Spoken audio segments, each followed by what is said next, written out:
Assalamualaikum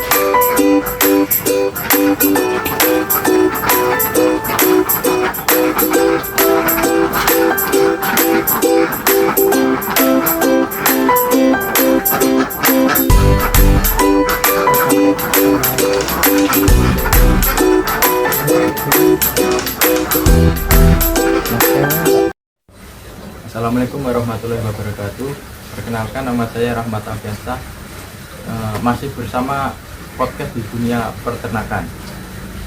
Di sini kita akan membahas segala hal-hal seputar peternakan bebek, mulai dari pemeliharaan hingga cara merawat bebek, hingga cerita-cerita seru di dunia peternakan bebek yang sudah berpengalaman. Ya, di sini kita sudah bertemu dengan peternak bebek kita yang bernama Mas Mazi. Ya, nama saya, perkenalkan, nama saya Mazi Supronaim. Ya. Saya selaku peternak dan pengelola bebek di Kelurahan Kebun Agung ini. Untuk kurikulum PT saya, umur 24 tahun, ya masih pengusaha muda, belum belum profesional lah dalam bidang bebek. Ya sudah berpengalaman lah Mas. Untuk pendirian bebek ini sudah berapa lama Mas? Kurang lebih sudah ada sekitar mulai dari tahun 2011. Berarti sudah berapa tahun? Sudah 12 tahun. 12 tahunan lah, 12-13 tahunan lah. Itu sudah hampir 13 tahun untuk Cukup lama ya Mas? Ya, sudah cukup lama untuk pemeliharaan bebek itu sendiri. Untuk populasi saat ini berapa Mas bebeknya itu? Untuk populasi di tempat kami itu bebeknya ada sekitar 300-an ekor. Banyak ya Mas. Nah, itu untuk cara pemeliharaannya itu gimana Mas? Tips-tipsnya untuk cara pemakan, cara kasih makan atau gimana? Oke, baik, kita ulas lebih lanjut ya. Untuk pemeliharaan bebek sebenarnya susah-susah gampang. Pertama itu kita pas ngambil bebek dari tempat yang dulu, yang pertama, karena bebek-bebek saya yang di sini itu adalah bebek-bebek yang sudah produktif bertelur. Jadi dulu waktu kami ngambil ke tempat sebelumnya, kita harus menyesuaikan pakan yang ada di sana. Misalnya di sana itu pakannya misalnya sentrat ataupun kangkung ataupun hijau-hijauan. Di tempat kami pun harus menyesuaikan. Karena apa? Ketika kami beda pakan tidak sesuai dengan pakan yang biasanya dikasihkan di sana, otomatis bebek itu akan berkurang telurnya, akan tidak merasa nyaman, akan berbeda daripada sebelumnya, karena kualitas pakan itu juga mempengaruhi banyak atau sedikitnya telur tersebut. Biasanya untuk peneluran itu setiap hari atau seminggu berapa kali Mas? Karena di tempat kami adalah jenis bebek petelur ya Mas, bukan bebek pedaging. Ada dua bebek pedaging sama bebek petelur. Yang kami pilih adalah bebek petelur. Karena apa? Bebek petelur itu lebih cepat untuk perputaran uangnya.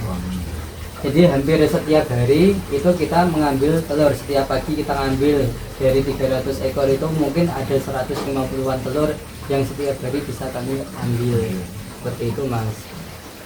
Untuk cara kita itu Mas, balik lagi ke tentang perawatan. Ada nggak Mas kayak virus atau yang mengalami bebek itu sakit gitu? Virusnya apa aja itu Mas? Oke, baik, saya tanggapi. Kalau virus itu cenderung tidak ada Mas, tapi karena di tempat kami itu jenisnya memang bebek petelur. Bebek petelur itu ketika mengeluarkan telur kan tidak Mas, istilahnya tidak lama, setiap hari hampir bertelur. Nah, kendalanya nanti bebek itu sakitnya dobolen. Dobolen itu kayak apa Mas? Dobolen itu bagian duburnya, itu terjadi pembengkakan karena keseringan mengeluarkan telur. Nah, itu untuk pengobatan apa aja Mas? Kalau biasanya di sini kita santai ya. Iya, santai, Kalau pengobatan biologi. Iya. Oke. Kalau pengobatan di tempat kami itu biasanya langsung dieksekusi. Wah, masuk ya. Langsung digoreng. Jadi kasih ke goreng ke orang. bebek ya? Iya. Iya. Itu ya.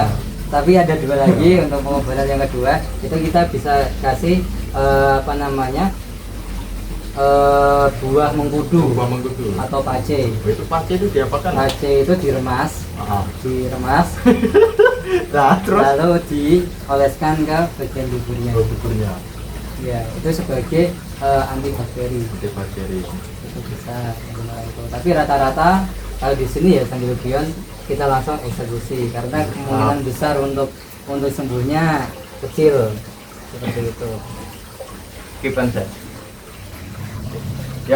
Ya Mas, untuk penyakit lainnya apa sih ya Mas?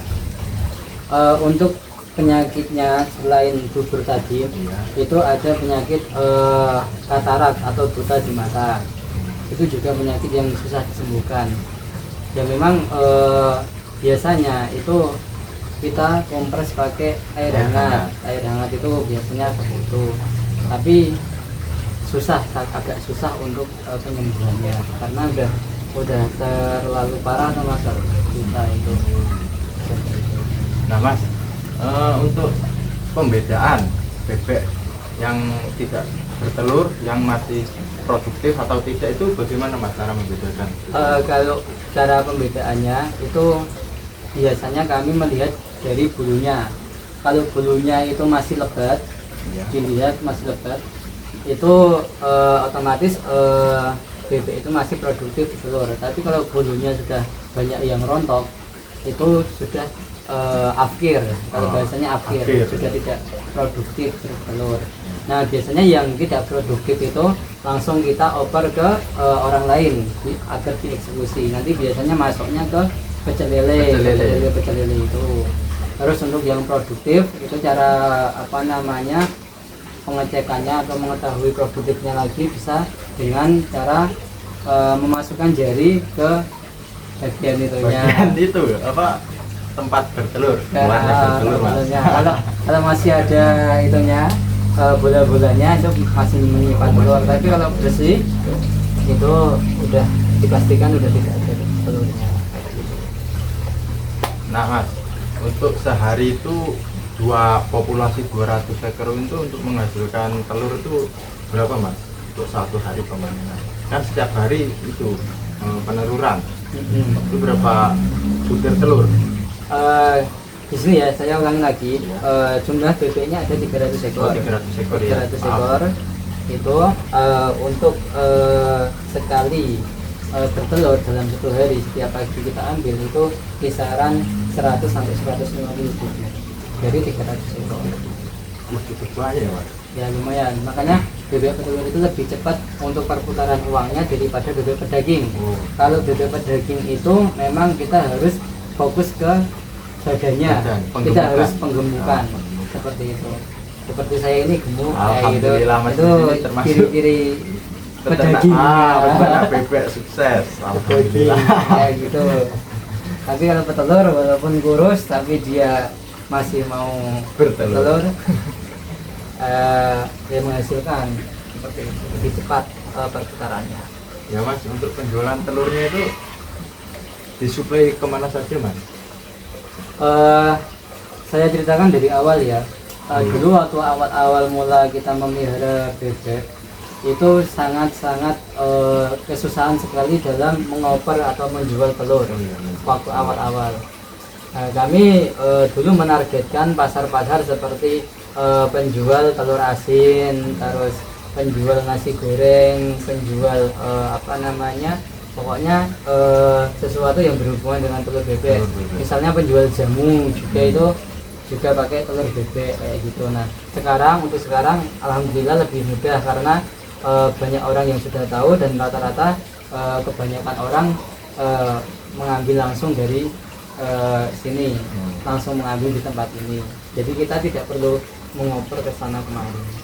Jadi kayak untuk mempromosikan telurnya itu apakah lewat aplikasi lain? Apa gimana Mas untuk mempermudah itu? Penjualannya, cara mudah penjualannya. Oke, kalau saya ceritakan yang di awal ya, itu memang kita sangat terpaksa sekali, sangat susah sekali, sangat susah sekali. Seiring berjalannya waktu ada kita menggunakan media-media sosial yang disediakan, ya misalnya menggunakan Facebook itu kita masuki grup-grup petelur atau grup-grup bebek dan sebagainya untuk kita posting telur-telurnya. Bisa juga menggunakan IG dan sebagainya untuk mengiklankan telur-telur bebek di tempat kami. Tips bagi untuk memulai bisnis peternakan bebek khususnya itu bagaimana Mas? Bagi pemula langkah pertamanya bagaimana? Untuk tips bagi pemula untuk langkah pertamanya itu jangan terpaku pada modal. Kalau memang tidak memiliki penghasilan, tidak memiliki dana yang cukup, kita bisa mengikuti orang yang berkecimpung di bidang peternakan. Kita belajar di situ sambil ikut orang. Itu ibaratnya seperti ini, sambil mendayung dua pulau terlampaui kayak gitu. Jadi kita mendayung di tempat orang, tapi kita udah dapat ilmunya, kita udah dapat caranya, kita juga udah dapat penghasilan di situ.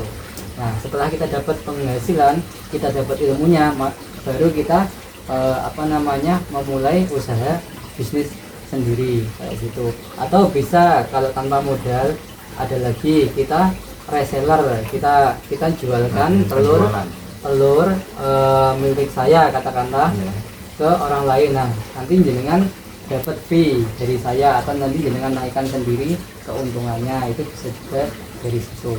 Yang terpenting gini, ketika mengawali bisnis, yang namanya pasang surut itu pasti ada. Bagaimanapun kita harus kuat, kita harus istilahnya mental kita harus jadi. Jangan pernah berpikir kalau kita selalu gagal, tapi berpikirlah seperti ini, di balik kegagalan mesti ada kesuksesan. Seperti itu. Jangan pernah berpikir pesimis ataupun berpikir macam-macam, ataupun seperti ini, kita berpikir nanti jualnya gimana ya dan sebagainya. Jangan berpikir seperti itu. Ketika kita ada barang, kita nanti akan mengikuti sendiri alurnya. Jualnya kesini nanti kita akan paham. Seperti itu. Ya, bagus sekali untuk Mas Mazi penjelasannya dan cara perawatan, cara pemeliharaan bebek. Terima kasih untuk podcast di dunia peternakan hari ini. Saya tutup. Wabillahi taufiq wal hidayah. Assalamualaikum warahmatullahi wabarakatuh. Waalaikumsalam warahmatullahi wabarakatuh.